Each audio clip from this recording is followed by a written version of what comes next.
is something that we're all very committed on doing because we know that the small businesses are the backbone of our economy. And the one thing I will mention also is that, when COVID hit, the Senate created a special committee on economic recovery. And we were really taking a look at, especially during COVID, the manner in which it was impacting small businesses and what we could do in terms of recovery from after the pandemic. And so we were really making sure we're targeting those businesses that actually suffered. So really taking a look at a surgical tool rather than treating all businesses the same, because we do know that some of our larger businesses, some of our online retailers did well, while our hospitality and the small businesses really struggled. So there's a lot of dollars last year and this year in making sure we're providing that much needed relief for small businesses.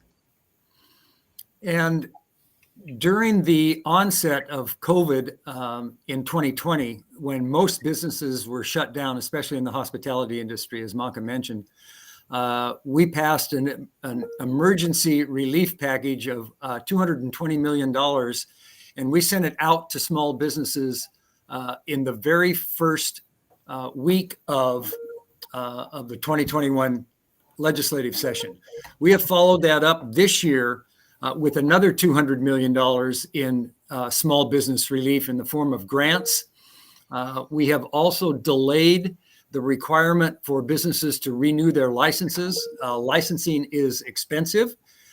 So we have allowed businesses to ride on the previous license for another year.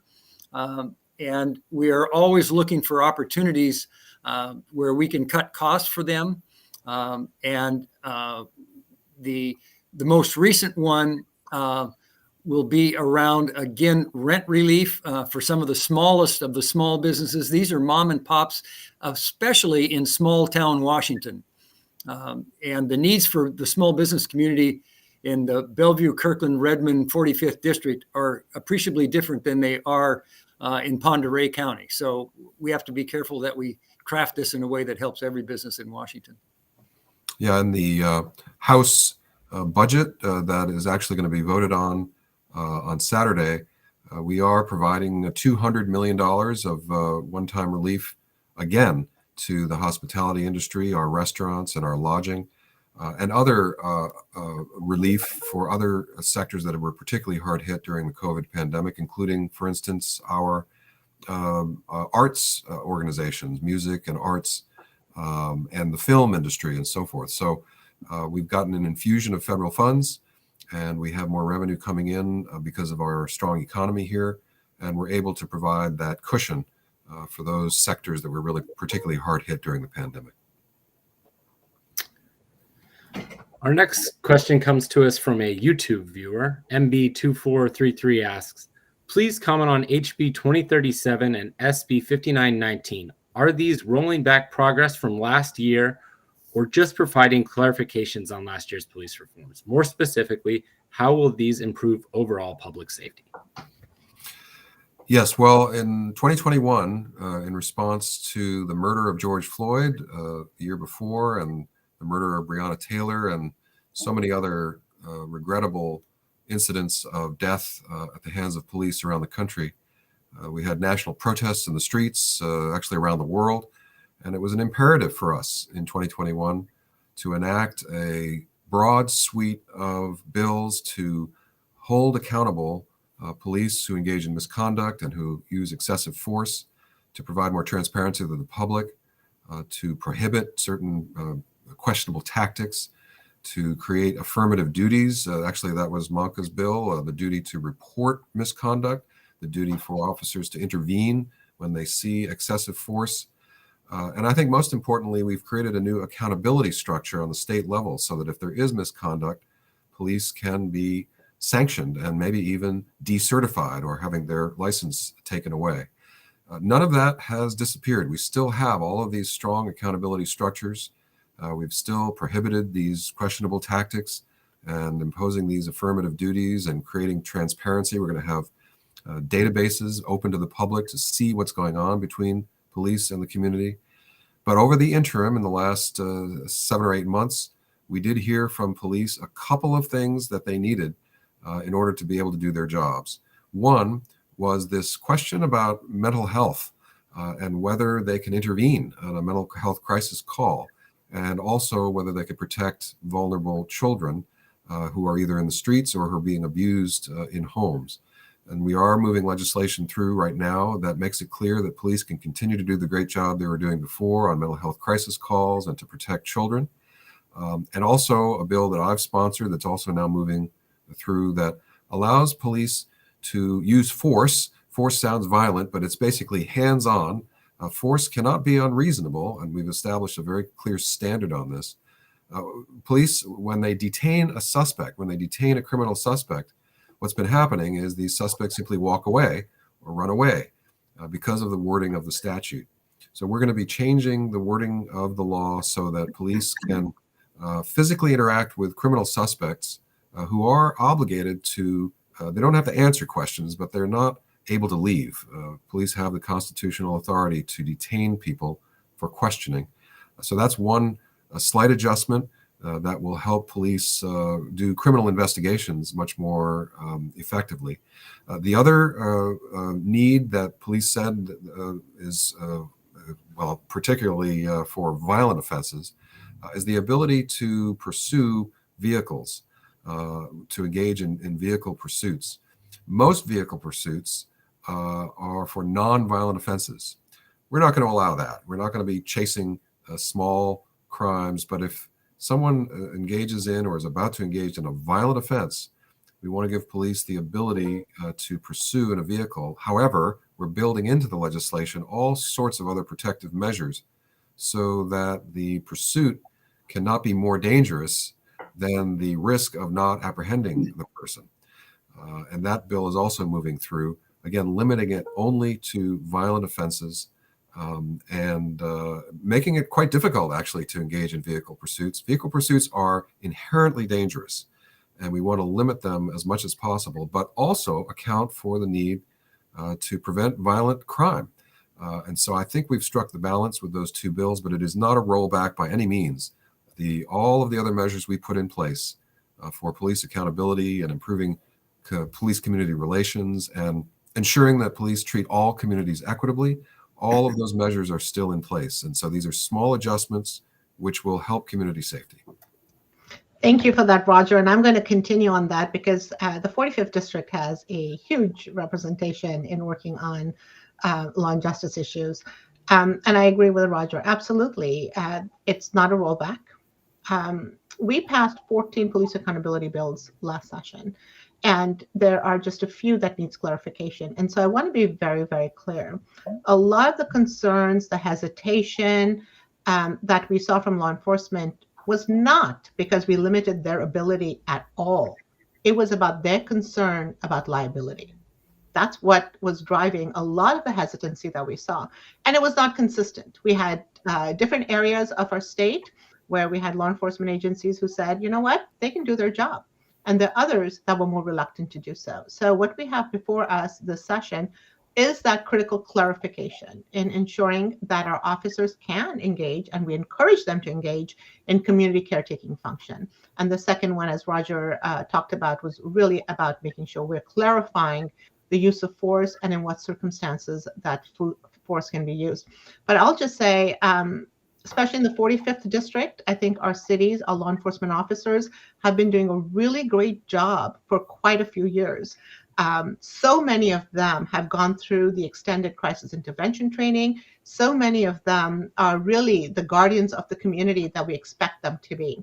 And so I do want to specifically put that shout out to our local law enforcement officers, because when we talk about police accountability, people just talk about law enforcement in general. But I will say that a lot of the policies that we enacted last year, our law enforcement officers were already doing. It was a lot of them were already a part of the policies and procedures. And so I just want to make sure we're all very clear that we're very proud of the work that the law enforcement officers in the 45th District have been doing. And I'll just say the 45th is incredibly lucky to have two of the finest criminal justice minds in the legislature working on it. So Manka and Roger are the go-to people for this. Our next question comes from John and Laura. Do you support HB 1789, which would provide a property tax exemption for nonprofit adult family homes serving people with intellectual or developmental disabilities? John and Laura, absolutely. And I don't know if you might be the couple that came to see me about this issue during the summer. And we talked about it. It turns out that it particularly affects some long-term care homes in Issaquah.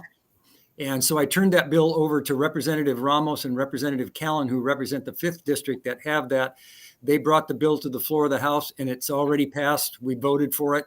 And if I'm not mistaken, it went out of the House unanimously or very close to it. So it's on its way. And John, I'll just say I am happy to vote for it in the Senate. John, I got your email the other day. I haven't answered it. Sorry about that. Maybe I'll answer your email right here, right now. Yes, support it strongly. Thanks for your advocacy for the developmentally disabled, and hope your daughter is doing well. Our next question comes from YouTube. Senj asks, while the intent of Washington Cares Fund was great, the execution left much to be desired. It caused a scramble for your residents. What are we going to do to ensure the next rollout is better through? I'll begin here. This is a complicated issue. It's also very frustrating because on the one hand, when this idea began to evolve, everyone sort of applauded the notion that we were trying to establish basically a security or an insurance type policy to cover costs in long-term care, which most of us will need something from by the time we get there. And we're woefully unprepared for that. So this was a good idea. You're right. The execution was not as good as it should have been. We have put a stop to it. We've paused it right now. We have put it off for 1.5 years. And during that time, we have an advisory committee of people who are expert actuarial analysts who will look at the program and bring back a proposal to the legislature in 2023 to reinstitute the program later that year. I think embedded in the question was whether or not the rate, the 0.58% rate for the payroll deduction will stay. We have every intention of trying to keep that there, which is why the House in our budget this year has appropriated $300 million. And we're using that, actually that's for paid family leave, but they are slightly connected in the sense that we go to school on paid family leave in terms of how to create a long-term care program. And they'll come back with some answers later on for the legislature in 2023. And hopefully we can avoid some of the pitfalls, things like the opt-out, which was probably not such a good idea. We'll have to figure out how to do that. So we know we kind of dropped the ball on this one, and we're determined to fix it. Being first in the nation is hard on this. I might have some views that are different from Larry and Manka. I'm pretty concerned about the sustainability of this long-term care program on the state level. The opt-out, as Larry said, was quite limited. The amount of the benefit is also quite limited.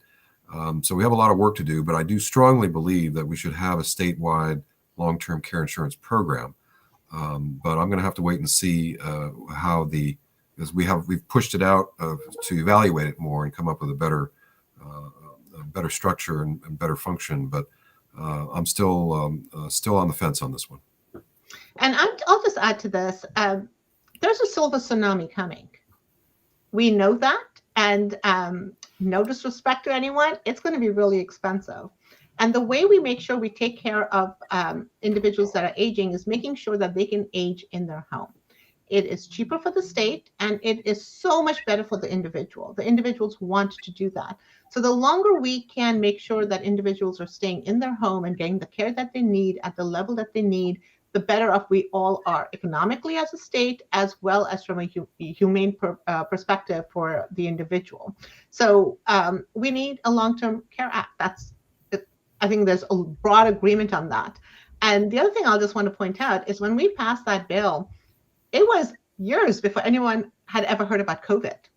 And so the circumstances changed so dramatically by the time the implementation date came around. And so I think what the legislature did was a responsible thing to do, where we extended it out to make sure that we can do the work necessary to get it done right. And I am very proud of the fact that Washington leads the nation in so many different areas. And this, again, is an example of one where we are leading the nation. And we will make sure we take the time to do it right. But it is the right economic as well as humane move to make for our population.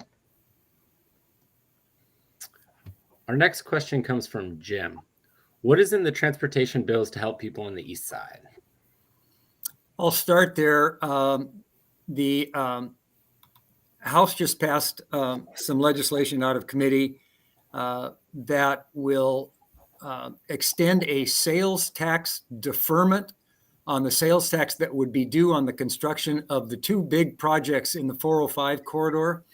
That will allow that project to get back on track after the effects of COVID. The COVID shutdown literally decimated our toll revenue, which was what maintains 405. It decimated the toll revenue on 167.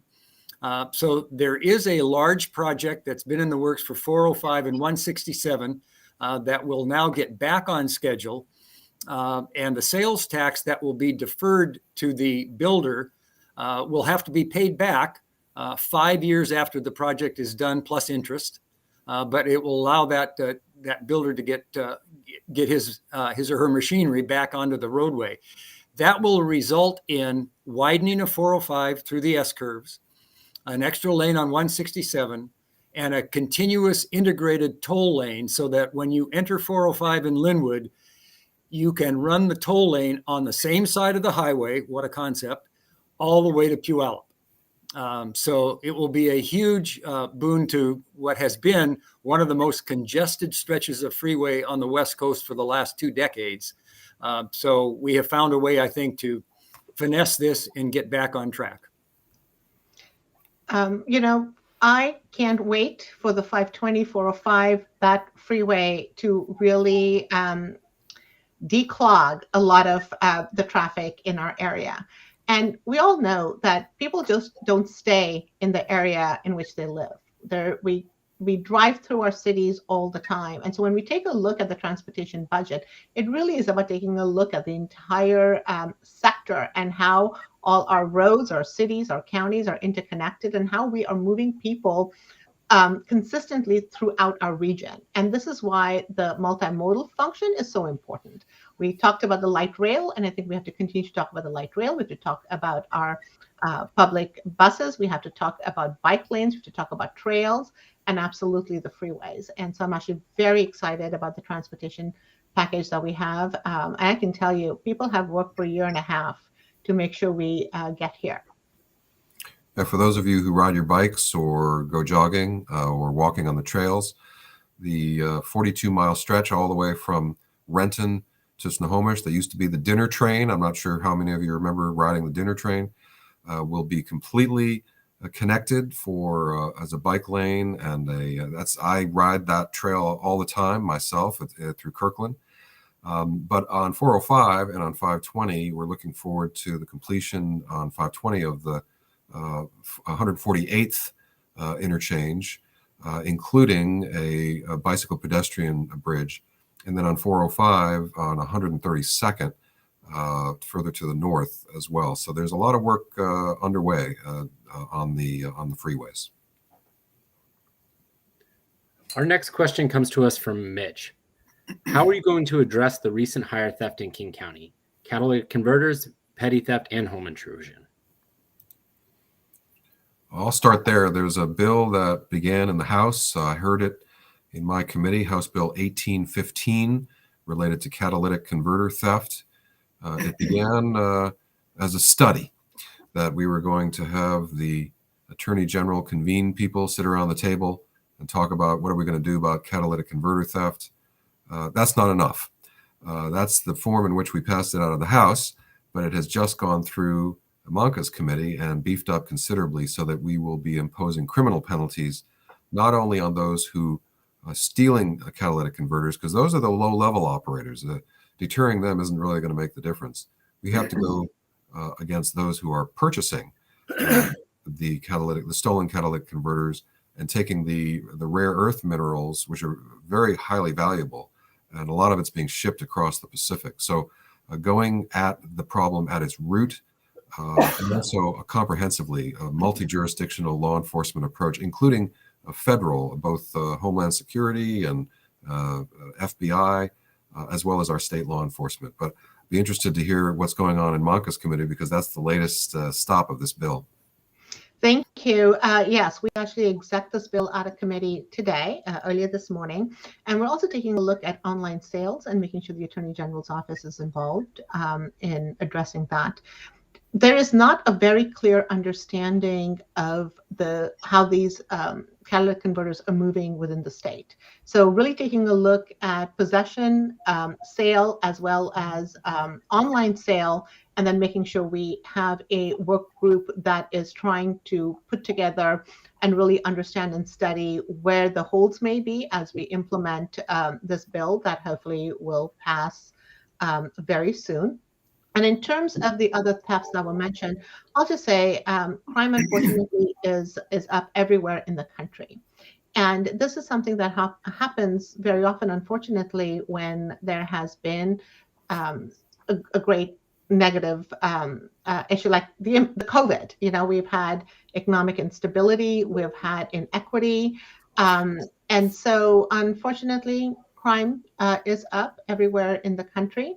But I will say that, again, 45th District, the state of Washington, we continue to be a safe community overall. Yeah, the crime statistics, actually, you have to take a close look.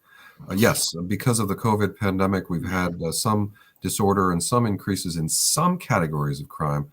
But the report from the Washington Association of Sheriffs and Police Chiefs shows that there's actually been a decline in most categories of crime. And actually, if you take a look at 2021 versus 2019, because 2020 was a very unusual year, there had been a decline in most categories of crime. The crime that I'm most concerned about, and I think Manka agrees with me, is domestic violence. We've had a terrible increase in homicide, fatal incidents because of access to firearms. And when you have firearms and domestic violence mix, it gets lethal. And so we really need to be concerned about domestic violence, homicide, and also a gang-related activity. It's been very difficult to go into communities and do the suppression and other interactions with gangs. You can't try to do gang intervention online. It has to be in person.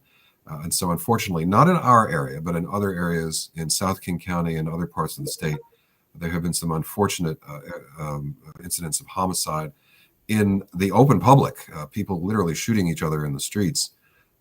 Because we haven't been able to intervene as we had before. As the pandemic wanes, we'll be able to intervene again and suppress that. But I'm most concerned about domestic violence. And this is one area that, again, Roger and I do a lot of work on. As many of you know, I was one of the founders of API Chaya that helps survivors of domestic violence, sexual assault, and trafficking. And so this is an issue that's very close to my heart. And last year, again, Roger and I had this really big protection order bill.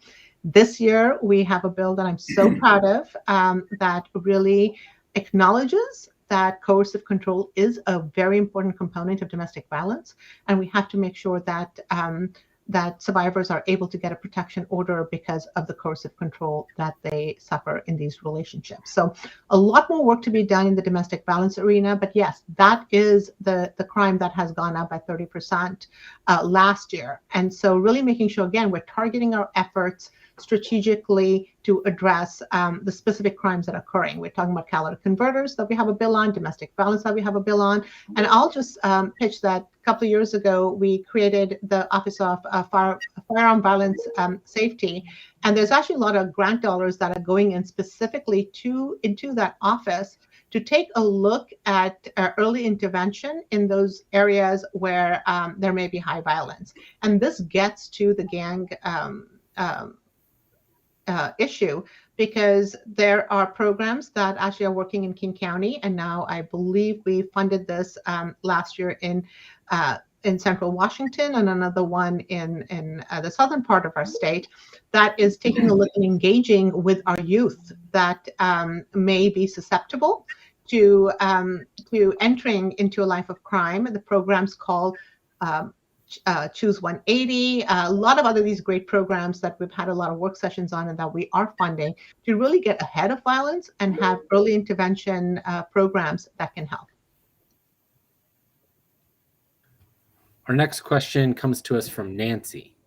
What is your position on the safe staffing bill for nurses? Won't it make the current shortage of nurses even worse? Well, thanks, Nancy, for the question. This is a tough one because we have two problems happening at the same time.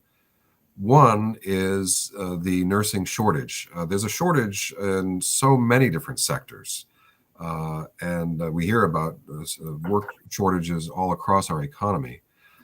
And yet, those nurses who are on the job, it's unbearable for them. There's incredible burnout, and we need to provide relief for them. And so if there may be a shortage, that's one issue, but we can't wait to provide relief to nurses to make sure that there are adequate staff in the hospitals, because patient safety comes first. And so if we don't have the proper ratio between staff and patients, particularly after the pandemic now, the burnout will continue, nurses will quit, and so the shortage is not really even relevant there. We have to have nurses willing to stay on the job. And so we have enacted legislation in the House, passed it over to the Senate to make sure that there are reasonable staffing requirements so that patient safety is taken care of, that there are enough nurses on staff to take care of patients. In the meanwhile, we are increasing the pipeline for nurses. Actually, here on the East Side, we have Lake Washington Institute of Technology, and then, of course, there are other nursing programs, Northwest University, helping to fill that pipeline for nurses coming into the system. But on a day-to-day basis, right now, I'm concerned about patient safety, and I want to make sure that there are enough staff in the hospitals to take care of those patients adequately. You know, I just want to take this moment to really thank our healthcare workers. I, for one, can't even imagine what they have been going through on a day-to-day basis. And not just our nurses and our doctors, but all the support staff that work in our healthcare field. And I know it's been challenging for all of us, but for those individuals who are really taking care of the sick, I just want to take this moment and thank you all for your dedication and your hard work.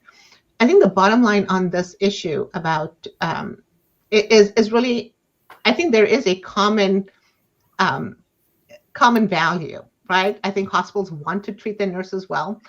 Nurses want to be able to do the best job they can, and it doesn't help anybody if they're overworked.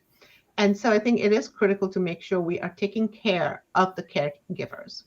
And so unfortunately, the biggest problem is a lack of individuals in this industry.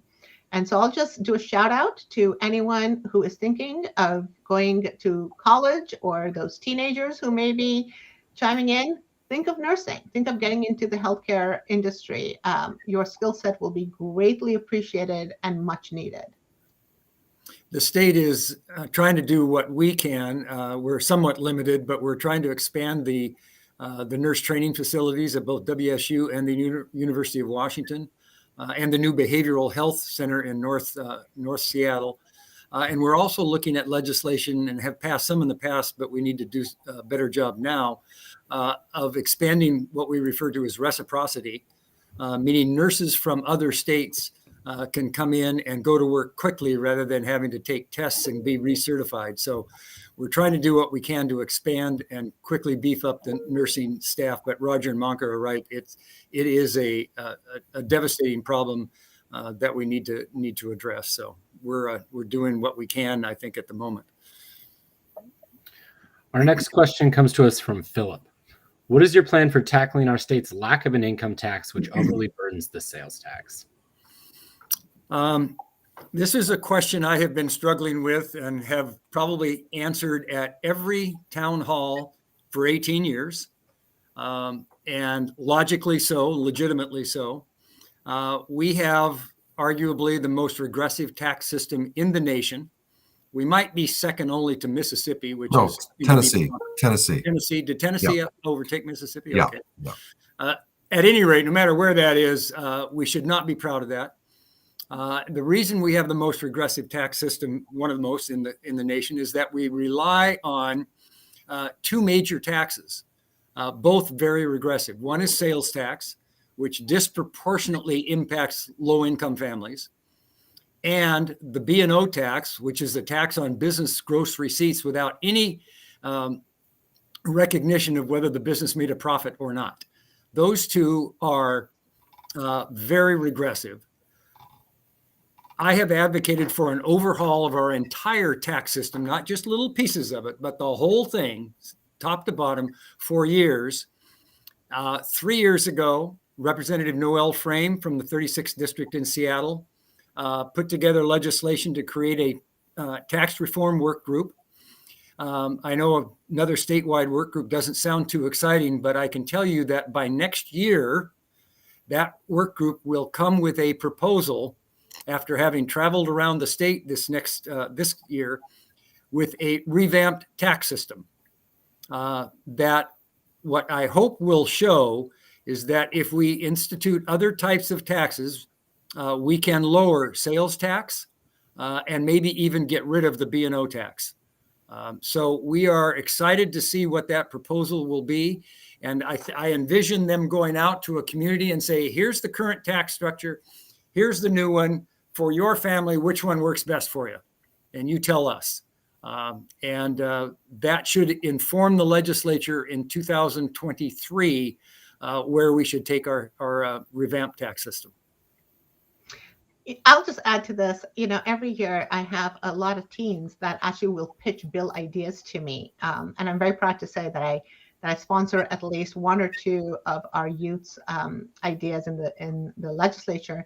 This year, I had a class, students at Lake Washington High School, who really wanted to talk about an income tax. And they had one of the best presentations that I have ever seen about the data and the reasoning, and it was solid. There was no logical argument as to why they had a bad idea.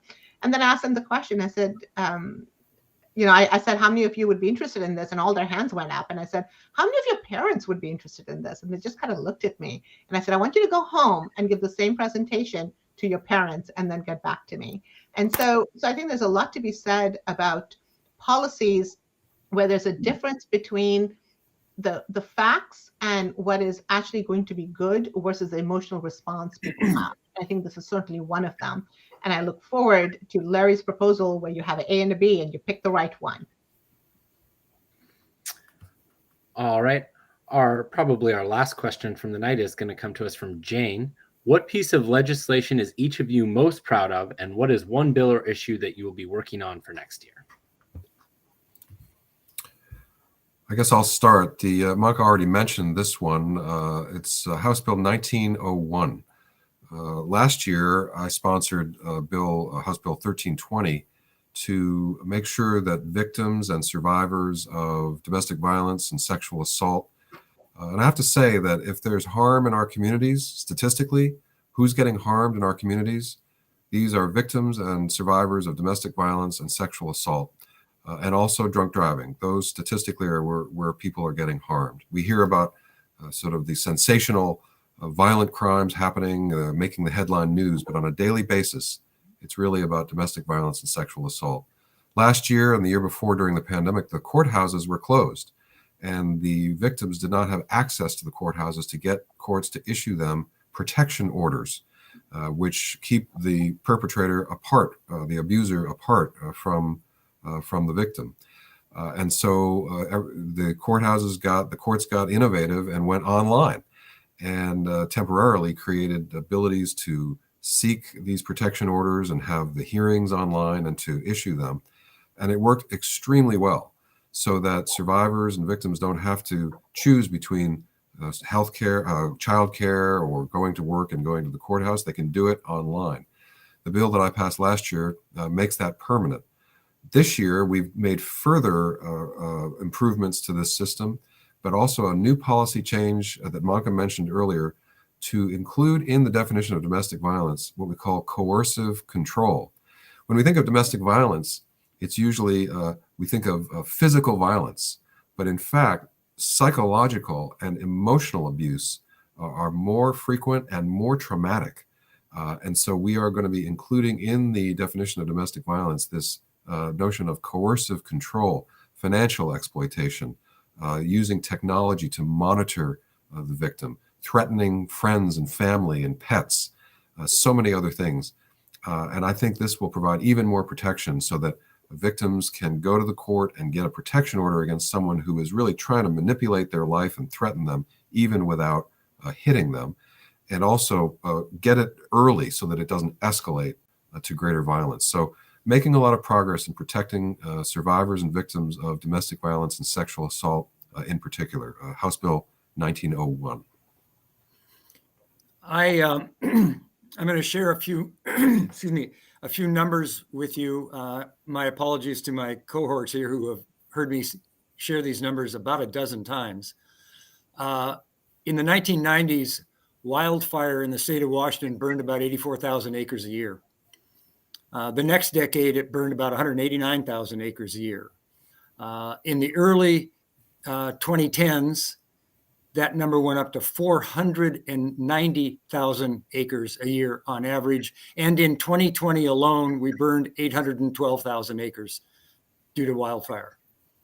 This is a catastrophe. It is directly attributable to climate change as well as forest health. So last year, I introduced and passed a bill, House Bill 1168, that will appropriate $125 million per biennium ongoing to give the Department of Natural Resources the resources they need to, number one, attack a fire quickly with better equipment. They are currently flying helicopters in Washington state that flew in the Vietnam War. So we are going to help them buy upgraded equipment with larger tanks, hire more firefighters. There is money in there for ongoing forest health to get into our forests, clean them out, clear them, do controlled burning, make the forest more resilient. There is money in there to help communities like the poor town of Malden, which was destroyed in 3 hours, to have better building materials to be more resilient. That bill just passed last year. We hope to see some results of that in the coming years. This next year, my highest priority will be another natural resource bill, which is the recovery of salmon habitat. We're working really hard on a comprehensive program to restore eelgrass beds, buffer widths in riparian habitat, and try and bring our salmon back. So that will keep me busy for the next year or two. Thank you. This is actually a really great question because I do love talking about, of course, we all love talking about the bills that we sponsor. The one that I'm very passionate about this session is one on cyber harassment and cyber stalking. This is becoming and has been becoming such a huge issue in our community. And so this really updates our cyber stalking law and really categorize it as cyber harassment, which is what it is. And there's a lot of work being done in this arena in our state, and we're just seeing the incidence of cyber harassment really escalating. And so it is in the House. I believe it passed out of committee and should be on the in rules. The issue that I'm excited on working for next session, I know I mentioned assisted outpatient treatment already, is really the implementation of a 988 system. This is the alternative to 911 for behavioral health crisis that people in our state will be able to call starting in the summer, and really making sure we're building out the infrastructure that provides for next day appointments, provides for individuals who are answering the call, who are trained professionals who can engage in de-escalation, who can provide treatment, therapy, have mobile crisis response, and really have a statewide behavioral health response. And that is something we haven't been doing as a state. We've been leaving a lot of the behavioral health responses to the cities, the counties, and to different regions. So I'm very excited about that for next session. Thank you. Thank you, everyone who participated in our virtual town hall. I'm going to now turn it back over to the legislators for closing remarks. Senator Dhingra, would you like to go first? Thank you so much. I once again want to thank all of you for participating. I know we got a lot of questions, a lot of comments. There were a lot of repeat topics, so hopefully we covered all of them. I just want to say truly is an honor and a privilege to represent all of you in Olympia. I also want to say that, as a state, we, for the last few years, have the highest bond rating we've ever had as a state, AAA bond rating, because we are being fiscally responsible. At the same time, we've been rated the #1 state for employers, as well as the #1 state for employees. That is not a distinction many states get to have. We are leading the nation when it comes to access to democracy. We are leading the nation when it comes to access to healthcare, reproductive justice. There is so much in our state that we have to be proud of. We had the first case of COVID in our state, and yet we have one of the fewest death rates. We have some of the best economic recovery in the country. And so I know when many times when we attend these events, we do get a lot of individuals who are frustrated, because people are frustrated, and that's true. But I am an optimist, and I just want to say I am very proud of the work that is being done in Washington, and we truly should feel honored and privileged to live in this great state. Thank you. I was going to let the junior representative from the 45th go next. Okay, fine. Well, thanks to all of you for paying close attention and for engaging in this civil discourse. It's been a tough time, right? Right now we're seeing an unprovoked military assault on a democratic nation.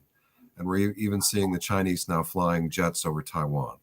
So it's a very difficult time all around because of the pandemic, the economic disruption, attempts to undermine the democracy of our own nation, racial discord. These are going to be historic times that we look upon, and how did we survive it? But when you take a look at Washington State compared to the rest of the country, we have an enlightened political discourse, we have a favorable climate, we have a vibrant economy, and we are buffered in some way from the misfortune of other places. And in the legislature, we're working hard to preserve that quality of life and to enhance it. People are always going to be dissatisfied. Politics isn't about all or nothing. We have to make compromises. But in a collaborative fashion, I think we're solving, or at least addressing, some of the most pressing problems. And we're going to continue to press forward.